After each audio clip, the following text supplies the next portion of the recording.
Elhamdulillahi Rabbil Alamin, wa afdalu salati wa temmu teslim ala al-mebuthi rahmeten lil alamin wa ba'd. Falënderimet dhe lavdërimet e sinqerta i takojnë të madhit Allah xhalla shanu. Përshëndetjet, paqja dhe shpëtimi qofshin mbi Muhammedin sallallahu alaihi wasallam, mbi familjen e tij, mbi shokët e tij, si dhe gjithë ata të cilët e ndjekin rrugën e tij me sinqeritet deri në ditën e gjykimit. Fillimisht ju përshëndes me përshëndetjen e ngrohtë Islam. Selamu alaikum wa rahmatullahi wa barakatuhu. Paqja dhe mëshira e Allahut qoftë mbi ju. Lusë Allahun e madhrishëm që ta pranoj agjerimin ton dhe të gjitha punët e mira të cilat i bëjmë në këtë muaj të bekuar.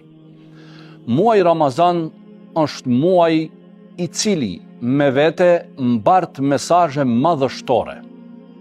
Nuk ka dyshim se adhurimi më i theksuar në këtë muaj është agjerimi.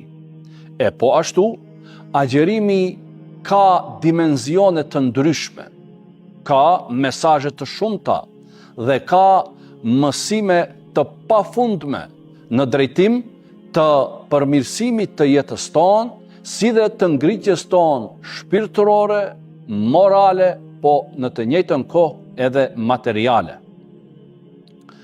Nëse ndalemi në çështjen e agjerimit, do të shohim se për një muaj rresht, agjerimi na mëson edhe për atë që ne të jemi principiell, të përpikt dhe të përmbahemi termineve. Realisht, ne si njerëz në jetën tonë kemi shumë nevojë që mos u dalim prej fjalëve njerëzve, mos i shkelim premtimet, mos i thejmë parimet dhe mos i shtyjmë terminet. Në fakt, mos e tejkalojmë kohën të cilën e kemi përcaktuar se me dikë do të takohemi ose se do të bëjmë një veprim.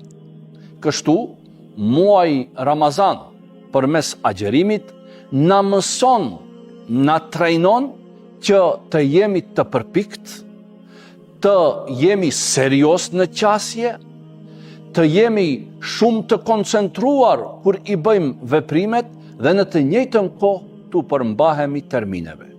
Këtë do të mundohemi ta ilustrojmë me dy shembuj nga agjerimi.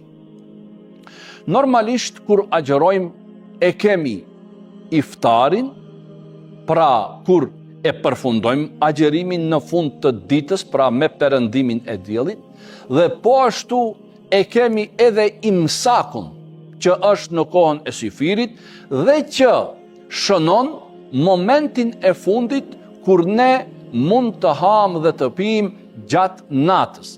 Dhe kur vjen imsaku, pra do të thotë e ndërpresim hajen dhe pijen, për shkak se pas kësaj kohe fillon dita, pra fillon koha kur ne agjerojmë.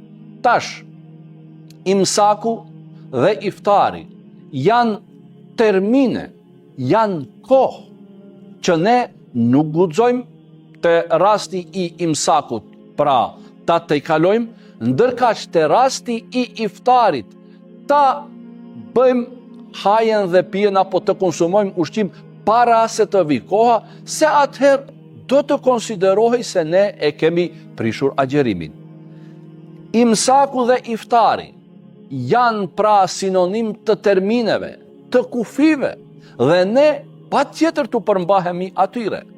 Për një muaj rresht, duke qenë të koncentruar dhe duke qenë të kujdesshëm që mos e tejkalojmë imsakun dhe mos ham dhe pim para se të vi koha e iftarit, ne pra mësohemi që t'i respektojmë terminet, të jemi të përpikt në termine dhe të përmbahemi termineve, në fakt t'i përmbahemi asaj që e kemi premtuar, sepse kur me dikant e len një termin, ti në fakt pra i ke premtuar se me të do të takohesh në atë kohë që e ke përsaktuar. Për atë, pikrisht pra, agjerimi përmes iftarit dhe imsakut na mëson që ne edhe në jetën tonë të përditshme tu përmbahemi termineve, e jo pra ti themi dikuj se në këtë kohë do të takohemi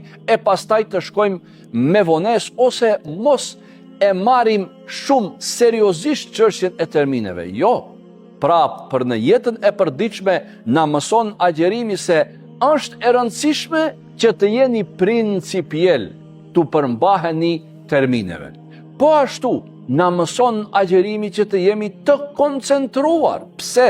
Sepse, çka do të thotë të agjerosh? Do të thotë të hekish dorë, të abstenosh nga haja, pija dhe gjërat tjera të cilat e prishin agjerimin.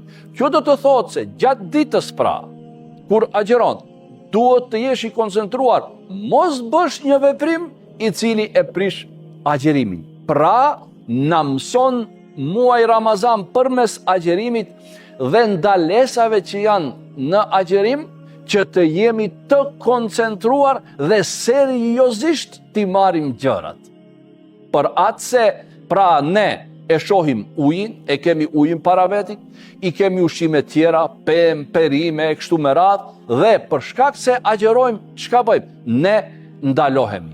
Do të thotë jemi të koncentruar, jemi të kujdesshëm, bile dhe mos harojmë. Pse? Se jemi duke agjeruar.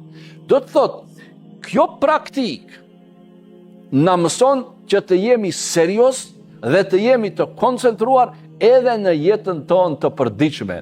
E gjithë kjo tregon se agjerimi pra është shkollë, agjerimi është trajnim, agjerimi na mëson se si të përfitojmë nga këto gjëra edhe në jetën tonë të përditshme. E lut Allahun e Madhrishëm që këto mësime t'i bëj të dobishme për mua si ligjërues, po ashtu edhe për gjithë ju pra që na dëgjoni. Lut Allahun e Madhrishëm ta pranon agjerimin tonë dhe të gjitha punët e mira të cilat i bëjmë në muajin e bekuar Ramazan. Paqja dhe mëshira e Allahut qoftë mbi ju. Selamu alejkum wa rahmatullahi wa barakatuh.